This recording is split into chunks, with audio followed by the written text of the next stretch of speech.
Do you agree with this statement? Life really is an amazing journey.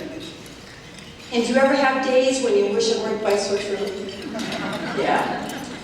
Life is an amazing journey because we learn that it's not just what happens to us or what even we make happen in this world as much as it is how we deal with it. And the how is a set of words that I've called journey words. I'm going to share some of my favorites with you today. And hopefully they can show you how to not just make your journey great, but how to make this fight against heart disease very real for you. My first journey words is connections. I'd like you to think for a moment of all the people that you are connected to in life. And this is Friday, so let's go back to Monday. For some of you, that was a holiday. For some of us, it was just Monday. When you're self-employed, a holiday is called Monday. And I'd like you to think from Monday through today, all the things that you have been doing for others. And if you were to create that list, and if you were asked to keep it clean and legal, it would still be a pretty good-sized list, would it not? Well, that's why I'm glad you've come here today, because we know how to do so much for so many others. Today is about you. Today is about making this very good for you in terms of taking this information, connecting with others, and celebrating this journey. So what I want you to do, with a little help from Bruno Mars, is anybody else a Bruno Mars fan? Woo! Does that make me a cougar? Just wishing or thinking. I would like you to take this line from Bruno Mars, and I'd like you to turn to 2 or 3 people at your table and say it out loud. Thanks for being here. You are amazing just the way you are. Please. We are connected by many things. Today, the color red is one of the things that connects us. And what connects us are things that we have in common. So by just simply a show of hands, would you please raise your hand if you happen to be a mom, a grandmother, or not? Okay, now just wave your hand if you can tell me that some of life's greatest lessons have come from those little people. Yeah. And maybe just perhaps one of those lessons included the word humility. Our red dresses today remind me of a day when my daughters wore red dresses. They were ages 3 and 7, and we were getting ready to go to church. It was a Sunday morning. We were living in Pierce, South Dakota. Do you remember those moments when your girls or your kids just looked so good, and that told you that you were a good parent? Remember that? And sometimes we're so desperate for that good feeling because, after all, we have lots of moments when we're not the best parents. At least I did. Well, that particular morning, Kelsey, who was 3, was kind of short. Now, I had both girls, their blonde hair pulled back in the little cheap plastic reds we used in the 80s. And they both had on these red dresses. Clean white anklets, clean shoes. And as we're going to church, I'm just all over myself saying, "Good job, Mom. You're a great mom." We go to church. Now, since Kelsey was only 3, about this tall, she would stand on the pews so she could see. And of course, it was just one of your Lutheran church services, so there's quiet times and there's noisy times, and Kelsey would, of course, pick the quiet time to grab her dress by the hem, pull it up around her neck, and very defiantly proclaim, "I don't got no panties on." And she didn't have a single stitch on that butt. Well, I learned humility that day. But I also learned another word that I want to make sure that we take with us today, and that is the word defiant. I want us to be defiant against this challenge. This is real. This is so real, we have to fight it. And I don't think we fight it with just a smile on our faces. I think we fight it the way we make it. I love this behind you, make it your mission. Make it your mission. Now, one of the challenges we face in this topic is that Perhaps, like me, you didn't have the world's best role models. Let me ask it this way. Do you have somebody in your family tree whose picture you might not put on the front of a Hallmark greeting card? Yeah. Well, you know, we kind of all have those. Now, I'm not condoning smoking. I'm really not. But some of us had people in our families who aged that way, and they aged a long time that way. But this is one of my favorite role models of all time. This is my other mother, my Aunt Bernice. She lived to be 92. Now, Bernice enjoyed life. In fact, she still drove at age 92 in Minneapolis, because that's how she got to her poker games 3 times a week. And in the meantime, she'd go to casinos once in a while. She'd love to get dressed up and take her pretty purses with her.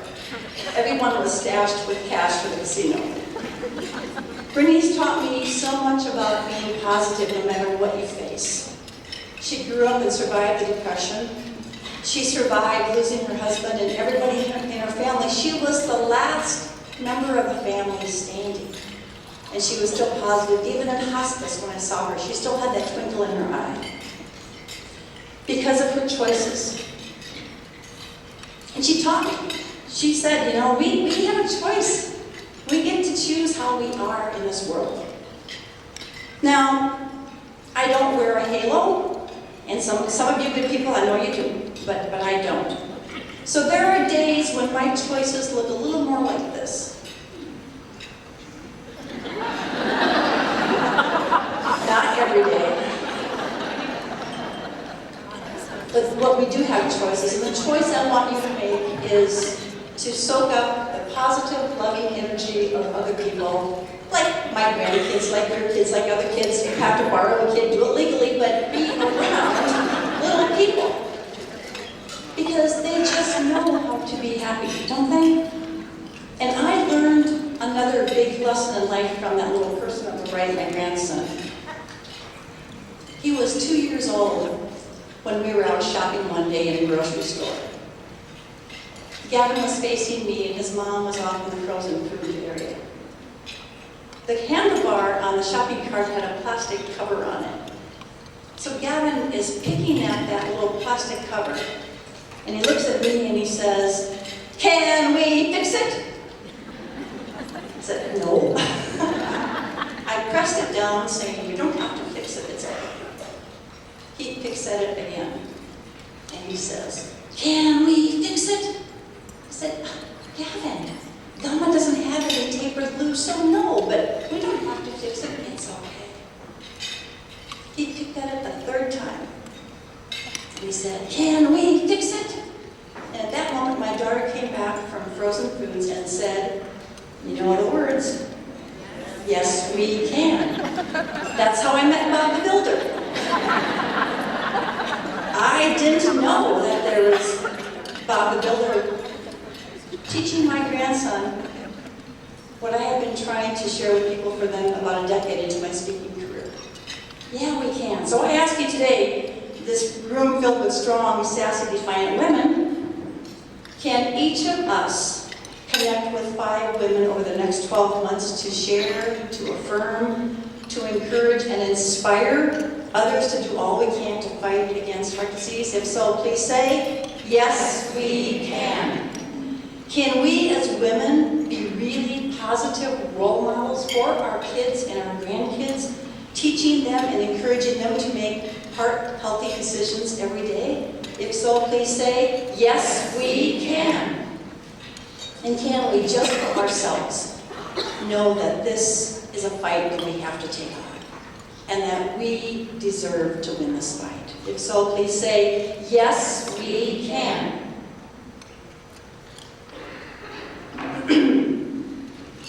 This fight against heart disease gets really personal for me really fast. My mother died of a heart attack when she was 62, as did her mother. And that's hard. It's just really hard when you lose somebody and you don't get to say goodbye. Which is why I think 9 years later, my soul was prompted to write the letters that became Dear Mom. And as I shared those, and people in my audiences and my book signings were always crying, which is really not very much fun, I found myself saying, you too can find the same gifts from your mother's life. And how you do it is, you kind of go back in time and you think about some of the words and some of the actions, some of the lessons that you learned. So I want to share 3 of those with you today and see if you also had these same lessons. Did you ever come home from school with a huge problem when you were in all of 3rd grade? Remember that? Something happened, somebody said something, somebody did something, and it was just the biggest problem in the world? And you brought it home. When I did that, my mom looked at me and she'd say, well, there's a silver lining in every cloud. Really, Mom? Didn't know we were talking about clouds. I had this huge problem, you know? And then when I would come home from school, jealous of somebody else's white boots, and I wanted them, Mom said, count your blessings. I didn't want to count my blessings. I wanted the white boots. And then I had a chore when I was a child called dusting. Did anybody else have that chore? Well, it wouldn't have been so bad, except my mother was the knick-knack queen of South Dakota, I think. So you know what I did, right? And one day my mom pulled me aside and said, if you're going to bother to do something, do it well. Okay. So what was my mother trying to teach me? I think optimism. And I think today, in this fight against heart disease, we have to believe that there's silver linings here, and not only believe that, but we have to find it by being connected with each other and fighting this fight together. And I think she was trying to teach me gratitude when she said, count your blessings. And I think we have to express gratitude for everybody who provides all the skills, the information, and the support for us on this fight. And I think the 3rd value was quality. Now, I think moms like it when their kids show up every day doing and being their best. That's such a mom thing, isn't it, moms? But this one I want you to take on just for you. This is good for you. And you deserve every day to make decisions that are just good for your heart. So please do that. And follow your heart. I asked my granddaughter one day to draw me a flamingo with a heart. That's the picture.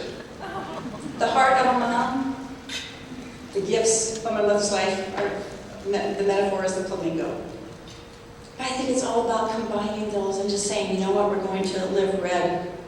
This is a journey that we can all take, finding these values and living them. I think we all got them in some way, shape, or form, so we're all connected by that strength. And think about how different the world is when we use those strengths together to fight something like heart disease. So are you ready? Are you ready to take this journey and say, this coming year, you're going to connect with 5 other women? That's one of their big things, you know, and it's a great idea to make it your mission to share with 5 others. Best tips, best ideas, encouragement, and the best recipes for heart-healthy food. And then just please send all those to me as well. Because we can do it. And we just have got to believe we can do it. So one more time, please say together, yes, we can. Because heart disease is no match for the power of our voices. It's no match at all. So, in closing, I want to share with you just one of my goals. Do y'all have goals? I have one. Simple one. I want to live beyond the age of 62. How does that sound? And I want to, in fact, I think I want to live as old as Bernice. I think 92 would be a good goal. What do you think? Sounds good? All right, let's go for that goal. And I love parties. Do you like parties? So if I hit 92, it's got to be party time. So I'm going to have this big celebration.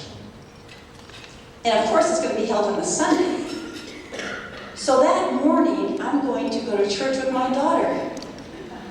And I'm going to wear a red dress.